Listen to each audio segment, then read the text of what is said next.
น้องแรงตีไปบางเข็บซ้อมเฮานะ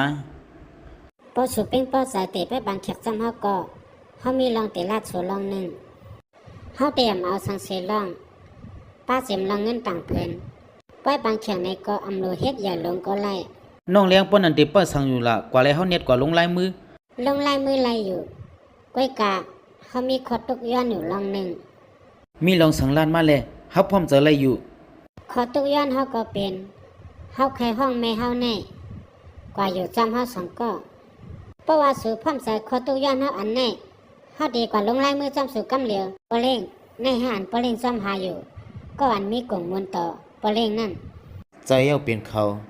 เมื่อป่นมา3 ปีเป็นเขาในเย้าจอยเถียมเฮา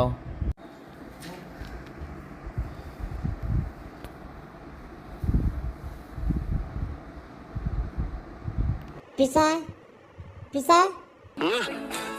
ก็ป้าเป็นถันหน้าเป็นสันนิปีมานอนอยู่ที่ไหน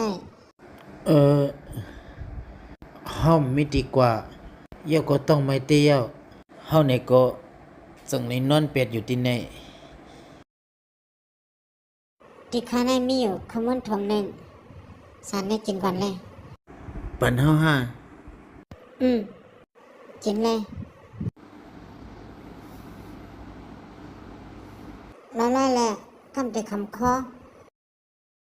พี่ชายด้วยปีไหนก็ตึงหนุ่มตึกกรรมเป็นก้นมีเอ็นมีแห้งก้อนหนึ่งเป็นสังแหลมคัดสายตอนตัดตัวซาเก่าละให้ไหนเลยตีเฮาแน่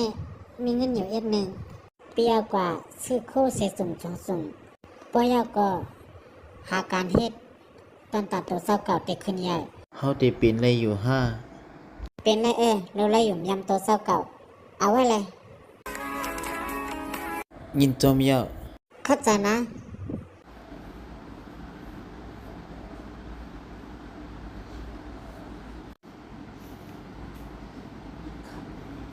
ใจเย้าผู้หมายสุก็เอามาคู่ของอันเฮาหางเฮียไว้นั่นแหละเอาขาไปเลยสังก็น้องเลี้ยงเฮาถ่อมผิดหาแน่สุดีห้องแม่สูมื้ออยู่พร้อมๆกันตั้งเฮาน้องเลี้ยงเฮาถามสุต้อยลูสูมาอยู่จำเฮาเผอซ้ำติต้อยถึงปอแม่เฮาล่ะ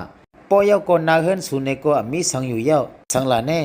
สูเอ็นเอาเฮาเสียเย้าเอ็นจ่ายเงินเฮาก้อยห้าก้อยกันในมันเป็นแม่เต้ๆเฮาเตะปล่อยมันอยู่ก็เหลียวแต่เตรียมเป็นกว่าไร